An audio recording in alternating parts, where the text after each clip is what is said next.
Pros, save more on what you need to get the job done right. Right now at Lowe's. Get 15% off select custom entry and interior doors. Plus, save $80 on the DeWalt 20-volt Max 2-tool combo kit. Now just $169. And at the Lowe's Pro Desk, bring us your materials list and get a quote in minutes. Handwritten, a photo, or even a sticky note is all you need. Keep your jobs moving faster and on budget at Lowe's. Valid through 7/8 while supplies last. Selection varies by location.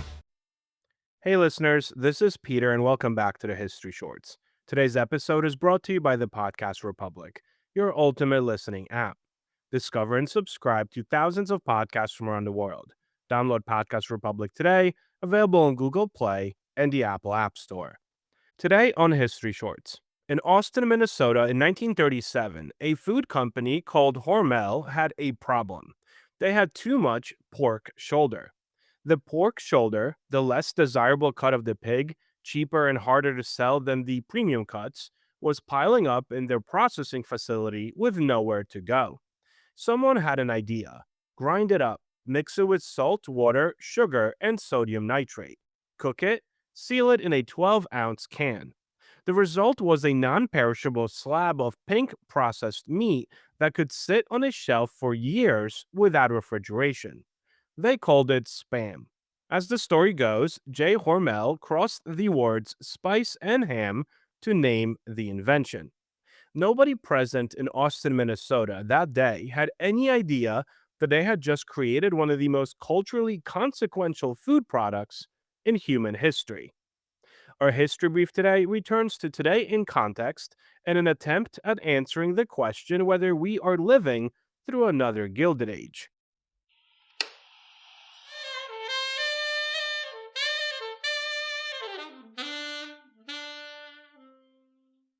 A quick word from our sponsors. I'm Glenn Washington, host of Snap Judgment, the award-winning storytelling podcast from KQED. Every week, Snap deals a new card, like the girl whose sister was a monkey, the man who lived in the woods for 30 years, or the woman who snuck her lover out of prison in a dog crate. Pick a card, any card. Snap Judgment from KQED. New episodes every Thursday, wherever you get your podcasts. This day in history. On June 25, 1876, forces led by George Armstrong Custer were defeated at the Battle of Little Bighorn by mostly Lakota and Cheyenne warriors. The battle became one of the most famous encounters of the American West. On June 25, 1950, North Korean forces crossed the 38th parallel and invaded South Korea, beginning the Korean War and drawing the world's superpowers into a major Cold War conflict. Story of the day. Spam was invented to solve a processing problem. It became something else entirely when the Second World War began. The United States military needed to feed millions of soldiers across multiple theaters of operation simultaneously. In Europe, in the Pacific, in North Africa, across supply lines of extraordinary complexity.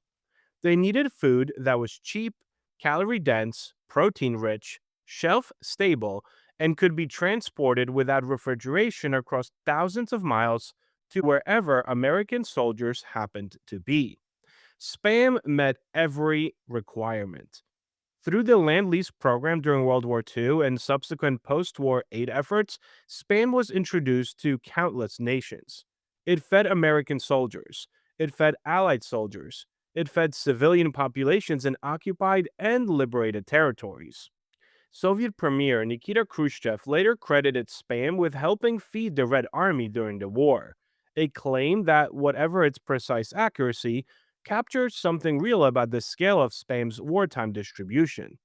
By 1945, Spam had traveled further and fed more people than almost any food product in history. And in doing so, it had arrived in places that would never forget it. Spam's popularity in Hawaii can be linked to the Americanization of ethnic communities. When the war began, Hawaii, then a territory, not yet a state, found itself in a unique position. Because of the island's location in the middle of the Pacific, offshore fishing became a perceived security threat, subject to heavy restrictions. Hawaii residents lost access to a major part of their diet, while the large U.S. military presence there introduced a new staple food to the territory. Spam filled the gap. It filled it so effectively and was integrated into Hawaiian cooking so thoroughly that it never left.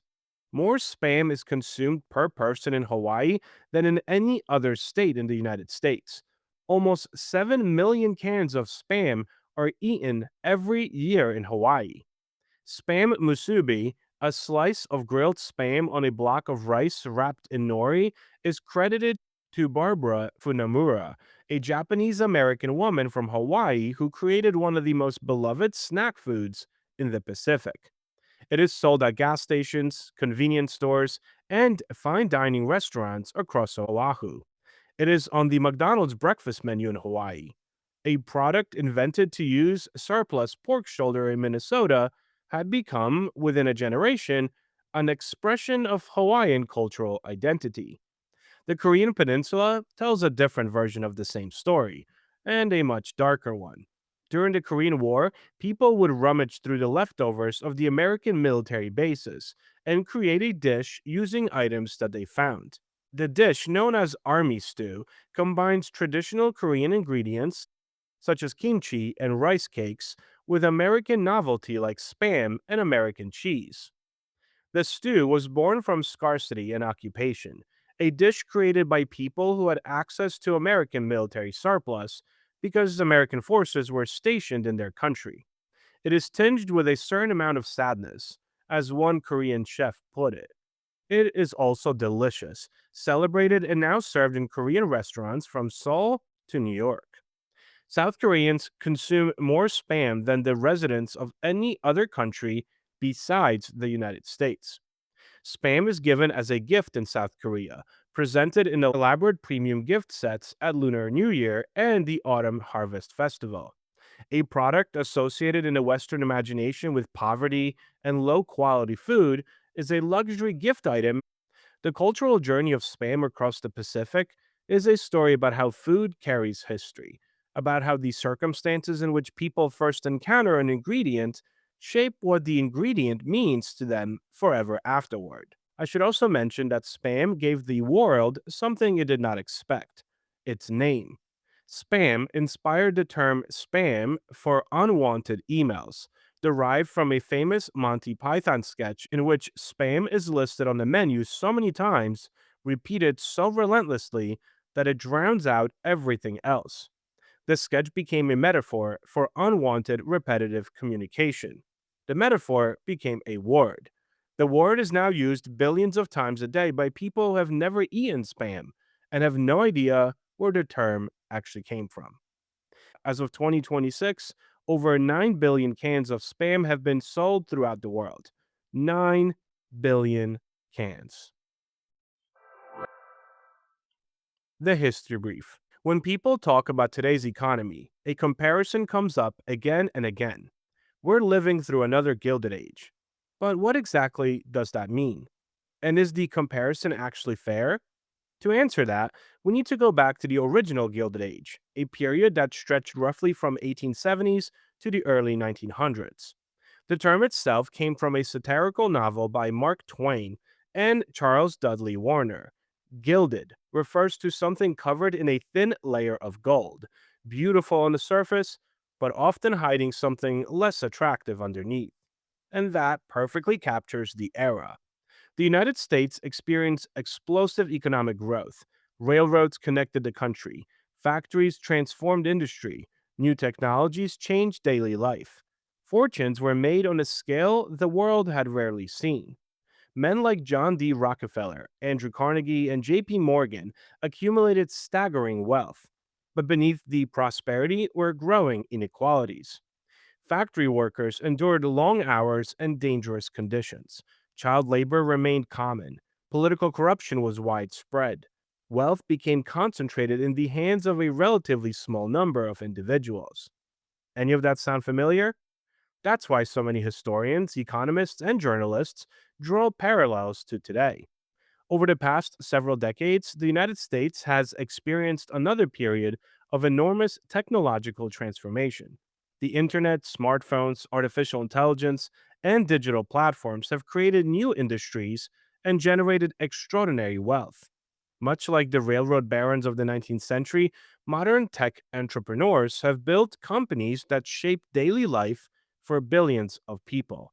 And once again, wealth has become increasingly concentrated. The gap between the wealthiest Americans and everyone else has widened significantly. Housing affordability has become a major challenge. Many workers feel that economic growth has not translated into the same level of opportunity that previous generations enjoyed. In that sense, the similarities are hard to ignore. But there are also important differences as well. Unlike the original Gilded Age, today's workers benefit from labor protections, minimum wage laws, workplace safety regulations, Social Security, Medicare, and a much larger social safety net. The average American today enjoys a standard of living that would have seemed unimaginable to most people in the 1890s. And politically, the country is very different as well. The original Gilded Age eventually produced major reforms: antitrust laws, labor protections, food safety regulations, and the progressive movement itself.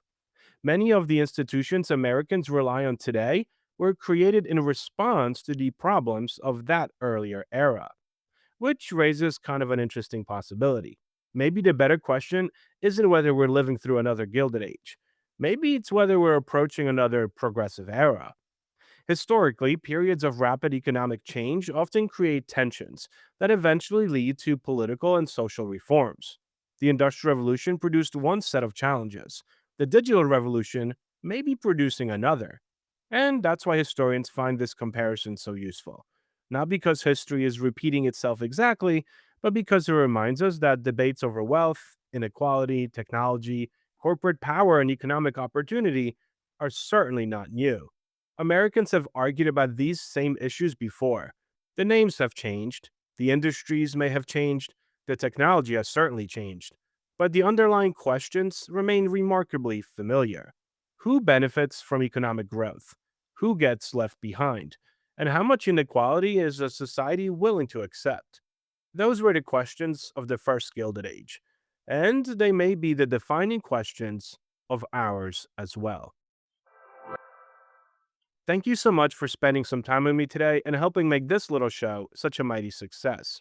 If you're enjoying this show and would like to help with its production, you can always donate a few dollars at buymeacoffee.com or become a Patreon member to enjoy these episodes ad-free.